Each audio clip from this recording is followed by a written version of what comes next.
নমস্কার শিলচর, আমি পার্থ। আজকে নির্বাচনের এই বিশেষ অনুষ্ঠানে আপনাদের সামনে এমন একটি টপিক নিয়ে আমরা এসেছি যা শিলচরবাসী আপনারা প্রত্যেকে একবার ভাববেন যে CNN24 শিলচর চ্যানেলের এই বিশ্লেষণটি একটা অন্য ধারার জন্ম দেবে, একটা অন্য ভাবনার জন্ম দেবে, একটা কৌতূহলের জন্ম দেবে। আপনারা ভাবতে বাধ্য হবেন যে এইভাবে তো আপনারা চিন্তা করেননি। নির্বাচন 2026, আসামে নির্বাচন হতে যাচ্ছে। নির্বাচনের দাম আমার চারিদিকে বেজে গেছে। এখন যদি আপনি শহরের গলিতে গলিতে করেন, সে কি পান দোকান হোক, চায়ের দোকান হোক, বা মর্নিং ওয়াকে চারজনের একসঙ্গে হাঁটা হোক, যাই হোক, দেখবেন একটা আলোচনা খুব কমন, সেটা হচ্ছে নির্বাচন। এবং নির্বাচনে কোন আলোচনাটা? সেটা হচ্ছে যে কে টিকিট পাচ্ছে এবং কে জিততে যাচ্ছে। এবার আসামের দিশপুর মসনদে কে সরকার গঠন করবে। কিন্তু আপনাদের সামনে আমরা যেই শীর্ষকটা আজকে তুলে ধরেছি, আপনি আপনার ব্যাকগ্রাউন্ডে দেখতে পাবেন নির্বাচন 2026। শিলচর কি এবারও বঞ্চিত হবে? শিলচর কি বঞ্চনার শিকার হবে? কি বঞ্চনার কথা আমরা বলছি? আপনারা ভাববেন যে বঞ্চনা, শিলচরে বঞ্চনা তো সামাজিক অর্থনৈতিক, কিন্তু তার বাইরে এই সামাজিক অর্থনৈতিক বঞ্চনা রাজনৈতিক প্রাঙ্গণে যদি শিলচরের হয়ে থাকে, তাহলে কি এটা কখনো আপনি ভেবেছেন যে এটা একটা কাকতালীয় ব্যাপার না? এটা পরিকল্পিত একটা রাজনৈতিক সুকৌশল বা একটা রাজনৈতিক চাল বা একটা রাজনৈতিক চক্রান্ত? কিসের চক্র? আজ আমরা এমন এক প্রশ্ন তুলছি যা আপনারা একবার ভাববেন। গত চিন্তা করুন, 1983 সাল হিতেশ্বর শইকীয়ার সময় কংগ্রেসের সরকার। শিলচরের শেষ বিধায়ক হিসেবে মন্ত্রিত্ব পেয়েছিলেন স্বর্গীয় জগদীশ চৌধুরী। তারপরে 42টি বছর কেটে গেছে। অনেককে সরকার এসছে, সরকার বদলেছে, দল বদলেছে, মানুষের মুখ বদলেছে, কিন্তু কখনো আপনি ভেবেছেন যে শিলচরের বিধায়কের ভাগ্যে মন্ত্রিসভায় কেন স্থান হয় না? শিলচরের থেকে জেতা বিধায়করা কেন মন্ত্রী হয় না? প্রশ্নটা খুব সহজ, কিন্তু উত্তরটা কি খুব কঠিন? 43 বছর ধরে কেন শিলচর থেকে কোনো বিধায়ক মন্ত্রী হতে পারলেন না? এটা কি কাকতালীয় নাকি রাজনৈতিক ষড়যন্ত্র? জনগণ আপনারা বুঝবেন, আপনারা আমাদের সঙ্গে এই বিশ্লেষণে থাকবেন। আপনারা এই পুরো প্রোগ্রামটা দেখার পরে আপনাদের ভ্যালুয়েবল মন্তব্য, কমেন্টস আপনারা কমেন্ট বক্সে আমাদেরকে কমেন্ট করে জানাবেন।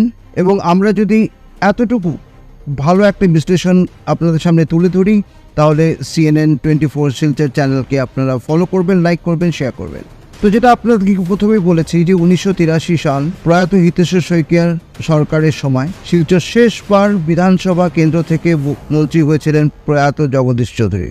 তারপর 4 দশকের বেশি সময় কেটে গেছে। সরকার বদলেছে, দল বদলেছে, মুখ বদলেছে, কিন্তু শিলচরের ভাগ্য বদলায়নি।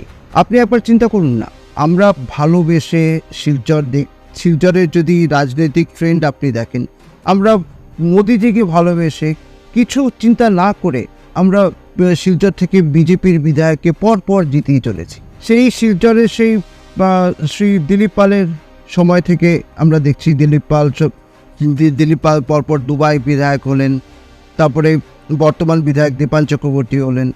তার আগে কংগ্রেসের 2 জন বিধায়ক ছিলেন, সুস্মিতা দেব এবং শ্রীমতী বিথিকা দেব।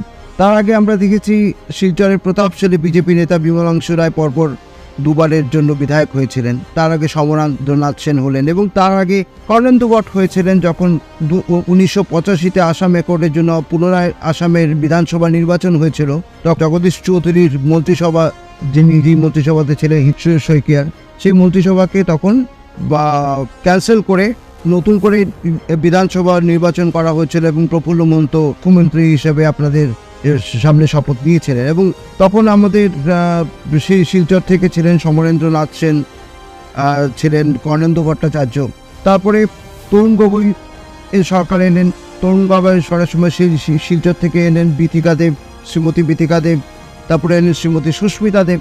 তারপরে আমরা আরও দেখেছি বিমলাংশু রায় ছিলেন। এরকম যে নামগুলো বললাম পরপর তা ওনারা এসছেন। এবং বিগত 10 বছর থেকে দিশপুরে বিজেপির সরকার, শিলচরে বিজেপির বিধায়ক। তাহলে কোন ষড়যন্ত্রে এবং কিসের ষড়যন্ত্রে শিলচরের বিধায়করা মন্ত্রিসভায় স্থান পেলেন না? আমরা দেখেছি বরাক উপত্যকার সবচাইতে বড় শহর হচ্ছে শিলচর, আসামের দ্বিতীয় বৃহত্তম শহর, বাণিজ্যিক রাজধানী, শিক্ষা এবং স্বাস্থ্য পরিষেবার একটি কেন্দ্র এই অঞ্চলের। তবুও ক্ষমতার টেবিলে শিলচরের কোনো চেয়ার নেই। আশ্চর্য হয় না ভাবতে? কিন্তু কেন? শিলচর একাধিক শক্তিশালী নেতাকে নির্বাচিত করেছে, একাধিকভাবে আমরা ভালো ভালো নেতা আমাদের মধ্যে পেয়েছি, কেউ কিন্তু মন্ত্রী হতে পারেননি। সবাই জিতেছেন কিন্তু কেউ মন্ত্রী হতে পারলেন না। অন্যদিকে আপনি যদি আপনারা শিলচরবাসী, আপনাদেরকে প্রশ্ন করছি, অন্যদিকে আপনারা একটু ভেবে দেখুন যে কাছাড় জেলায় অন্যান্য বিধানসভা কেন্দ্র থেকে একাধিকবার মন্ত্রী হয়েছেন। আমি গিরীন্দ্র মল্লিক মহাশয়ের সময় থেকে বলি, পরিমল শুক্লবৈদ্য সাহেবের সময় থেকে বলি, এদিকে আমাদের দীনেশ গোয়ালা সাহেবের সময় থেকে বলি, আমাদের বর্তমান শ্রী কৌশিক রায়ও আছেন। এবং আমরা দেখি যে নানান বিধানসভা কেন্দ্র থেকে মন্ত্রিত্ব লাভ করেছেন, কিন্তু শিলচরের বিধায়করা মন্ত্রিত্ব পাননি। কেন? এই প্রশ্নটা এখন স্বাভাবিকভাবে মানুষের মনে উঠছে, কিন্তু জবাবটা কি? কেন শুধুই শিলচর বঞ্চিত হবে বা বঞ্চিত থেকে যাবে? আমাদেরকে এটাই ভাবতে হচ্ছে যে শিলচর বঞ্চিত কেন বারবার করে হচ্ছে? শিলচরের বিধায়করা কি দোষ করছেন এমন একটা, যেটার জন্য নির্বাচিত তো হয়ে যাচ্ছেন, এখানকার শিলচরবাসী সবাই ভোট দিয়ে ওনাদেরকে জেতাচ্ছেন একরাশ আশা নিয়ে যে ওনারা শিলচরের প্রতিনিধিত্ব করে ওনারা দিশপুরে গিয়ে শিলচরের জন্য কোনো ভালো কাজ করবেন, কিন্তু শিলচর থেকে কেউ মন্ত্রী হচ্ছেন না। অন্যদিকে কাছাড় জেলায় অন্যান্য বিধানসভা কেন্দ্র থেকে একাধিকবার নানানজন মন্ত্রী হয়েছেন। তাহলে প্রশ্ন উঠছে, শুধুই শিলচর কেন বঞ্চিত হবে? আমরা যদি বর্তমান রাজনীতিতে আসি, 2026 সালের নির্বাচন যতই এগিয়ে আসছে ততই বাড়ছে রাজনৈতিক জল্পনা। এবং বর্তমান বিধায়ক দীপায়ন চক্রবর্তী একজন সংগঠনের মানুষ, সংঘ পরিবারের আদর্শে বেড়ে ওঠা নেতা, কংগ্রেস যুগে বিজেপির পতাকা বাঁচিয়ে রাখা কয়েকজন বিজেপি নেতার এক উজ্জ্বল মুখ। তবুও দলের অন্দরের রাজনীতিতে তিনিও কি কিছুটা হলেও কোণঠাসা? রাজনৈতিক মহলে গুঞ্জন, কিন্তু গুঞ্জন কি বলছে? এক প্রভাবশালী নেতা দ্বিতীয়বার মন্ত্রী হওয়ার দৌড়ে রয়েছেন, আর যদি শিলচর থেকে দীপায়ন চক্রবর্তী আবার জয়ী হন তাহলে তিনি হতে পারেন বড় দাবিদার। এতে কি দিশপুরের ক্ষমতার সমীকরণ বদলে যাবে? এই কারণেই কি তৈরি হচ্ছে এক নীরব বাধা?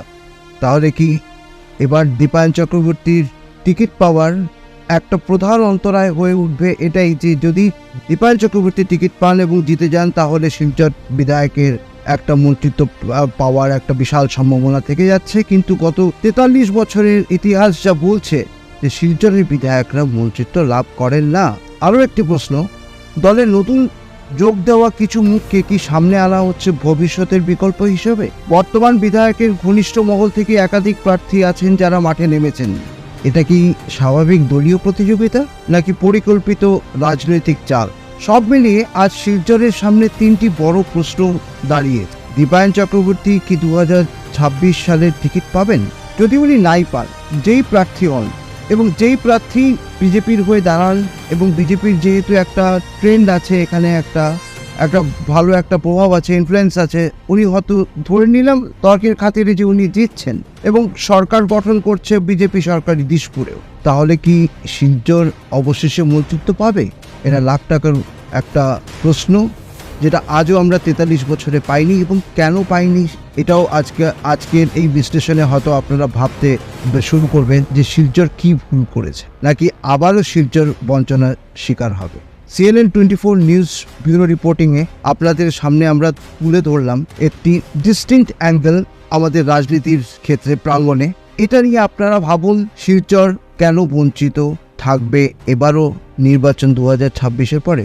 আপনাদের মতামত প্রকাশ করে জানাবেন, সঙ্গে থাকবেন। ধন্যবাদ।